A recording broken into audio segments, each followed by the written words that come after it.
क्या कर्नाटक की कांग्रेस सरकार ने मुसलमानों को ओबीसी में शामिल कर लिया है? क्या ये फैसला कांग्रेस की सिद्धारमैया सरकार का है? क्या मुसलमानों को इससे पहले ओबीसी में आरक्षण नहीं मिलता था? कांग्रेस सरकार ने कर्नाटका में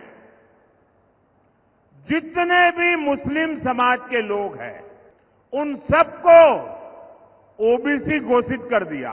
ओबीसी समाज को जो आरक्षण मिलता था, वो उनसे छीन लिया। बाबा साहब आंबेडकर की पीठ में छुरा भोंक दिया। ये कुछ सवाल हैं जो लोकसभा के चुनावी समर में बीजेपी ने एक और शिगुफा छोड़ दिया है। खुद प्रधानमंत्री मोदी ने ये सवाल उठाया है कि कर्नाटक की कांग्रेस सरकार ने पिछड़ों का हक छीनते हुए मुसलमानों को ओबीसी में शामिल कर लिया है और उन्हें आरक्षण का लाभ दे रही है। वहीं सिद्धारमैया सरकार ने पीएम मोदी के बयान को सरासर गलत और झूठ बताया है। लेकिन हकीकत क्या है, आइए इसकी पड़ताल करते हैं। नमस्कार, मैं उपेंद्र कुमार। दरअसल ये पहला मौका नहीं है जब कर्नाटक में मुस्लिम आरक्षण को लेकर सियासी सरगर्मी तेज हो गई हो। साल 2023 के विधानसभा चुनाव में भी मुस्लिम आरक्षण पर खूब हाय तौबा मची थी। कर्नाटक में मुस्लिमों के लिए आरक्षित 4% आरक्षण को खत्म करते हुए बीजेपी की बसवराज बोम्मई सरकार ने 2% वोकलिगा को और 2% लिंगायत समुदाय को बांट दिया था, ये कहते हुए कि मुसलमानों को धर्म के आधार पर आरक्षण दिया गया था, जो गलत था। हालांकि मामला सुप्रीम कोर्ट में गया तो वहां इस पर रोक लगा दी गई और पूर्ववत रखने के निर्देश दिए गए। उस वक्त संविधान के जानकारों ने इसका कड़ा विरोध जताया था। उनका कहना था कि सरकार ने मुस्लिम आरक्षण को जिस धार्मिक आधार पर खत्म करने का फैसला किया है, उसका आधार कभी धार्मिक था ही नहीं। बीजेपी ने जाति और समुदाय शब्द को लेकर गलत फहमी पैदा कर दी है। धर्म इस्लाम है, लेकिन मुसलमान समुदाय है और समुदाय के पिछड़ेपन की वजह से आरक्षण दिया गया था, ना कि धार्मिक आधार पर। इंडियन एक्सप्रेस ने इस पर एक विस्तृत रिपोर्ट की थी। इस रिपोर्ट के मुताबिक आजादी के पहले से अब तक कई कमीशन बने। इन सभी ने कर्नाटक के मुसलमानों को एक पिछड़ा समुदाय माना। बंगलुरु सेंट्रल यूनिवर्सिटी के वाइस चांसलर रहे प्रोफेसर एस जैफेट ने साल 2015 में कर्नाटक के धार्मिक अल्पसंख्यकों पर एक स्टडी की थी।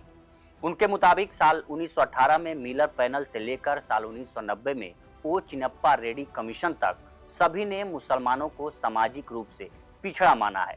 कर्नाटक के मुसलमानों को सामाजिक और शिक्षा के स्तर पर पिछड़ा मानते हुए पहली बार 4% आरक्षण 2B कैटेगरी के तहत साल 1994 में मिला। उस वक्त HD देवगौड़ा कर्नाटक के मुख्यमंत्री थे।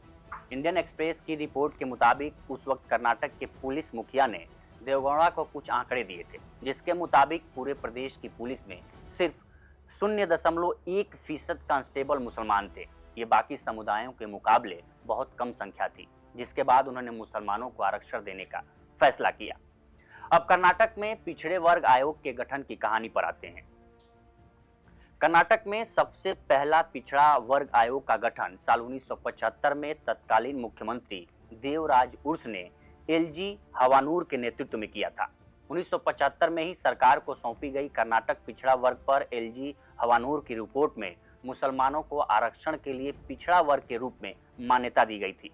रिपोर्ट की सिफारिशों के आधार पर मुसलमानों को पिछड़े समुदायों, अन्य श्रेणियां, पिछड़ी जाति, पिछड़ी जनजाति और विशेष समूह के तहत वर्गीकृत किया गया था और मुसलमानों सहित पिछड़े वर्ग को आरक्षण प्रदान करने के लिए मार्च 1977 में एक आदेश जारी किया गया था।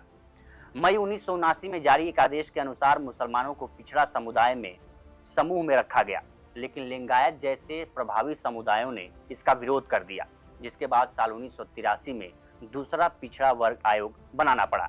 रामकृष्ण हेगड़े की सरकार के वक्त बने इस आयोग ने साल 1986 में अपनी रिपोर्ट सौंपी थी। इसमें भी पिछड़ेपन को आर्थिक आधार तय करने, मुसलमानों का आरक्षण बरकरार रखने और लिंगायतों और वोकलिगा को आरक्षण से बाहर करने की बात कही गई थी, इसलिए इसका भी विरोध हुआ। फिर साल 1988 में ओ चिन्नप्पा रेड्डी के नेतृत्व में तीसरा पिछड़ा वर्ग आयोग का गठन हुआ। इसमें पिछड़े वर्ग से क्रीमी लेयर हटाने को कहा गया, लेकिन मुसलमानों को बैकवर्ड क्लास में ही रखने को कहा गया। आयोग ने पिछड़ा वर्ग को 6 श्रेणियों में बांट दिया। इसमें श्रेणी 1 सबसे पिछड़ा, श्रेणी 2A अपेक्षाकृत अधिक पिछड़ा, श्रेणी 2B अधिक पिछड़ा, श्रेणी 3A पिछड़ा, श्रेणी 3B अपेक्षाकृत पिछड़ा और श्रेणी 4 व्यवसायिक समूह के अंतर्गत अलग अलग समूहों में बांट दिया गया। इसके बाद साल 1994 में वीरप्पा मोइली की सरकार बनी। उन्होंने मुसलमानों को आरक्षण देने के लिए एक नई कैटेगरी 2 बनाई, जहां मुसलमानों को श्रेणी 2B के तहत रखा गया। फिर देवगौड़ा सीएम बने तो उन्होंने भी इस कैटेगरी में 4% आरक्षण को जारी रखा। इसका मतलब ये है कि जो मौजूदा यानी कांग्रेस की सिद्धारमैया सरकार में आरक्षण संरचना है वो पिछले 30 वर्षों से चली आ रही है। कर्नाटक में 32% ओबीसी आरक्षण है। इसे 5 कैटेगरी 1, 2A, 2B, 3A और 3B में बांटा गया है। कैटेगरी 1 में 391 जातियां और उपजातियां हैं, जिनमें मुसलमानों की भी 17 जातियां हैं। इस कैटेगरी में 4% आरक्षण मिलता है। कैटेगरी 2A में 393 जातियां हैं और उपजातियां हैं। इनमें मुसलमानों की 19 जातियां हैं। इस कैटेगरी में शामिल जातियों को 15% आरक्षण दिया जाता है। तीसरी कैटेगरी 2B बनाई गई है और इसमें मुस्लिमों को सभी जातियों में शामिल किया गया है। इस तरह सभी मुस्लिमों को राज्य में 4% आरक्षण की व्यवस्था की गई है। बाकी बची 3A कैटेगरी में 4% और 3B में 5% आरक्षण मिलता है।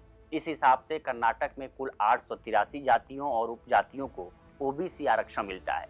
ये आरक्षण इन्हें सरकारी नौकरियों और सरकारी शिक्षण संस्थाओं में मिलता है। दरअसल पिछड़े वर्ग की भलाई के लिए आरक्षण प्रदान करना राज्य सूची के अंतर्गत आता है। हर राज्य में आरक्षण का प्रतिशत अलग अलग होता है। आरक्षण धार्मिक आधार पर नहीं है, सामाजिक और शैक्षणिक पिछड़ेपन पर आधारित होता है।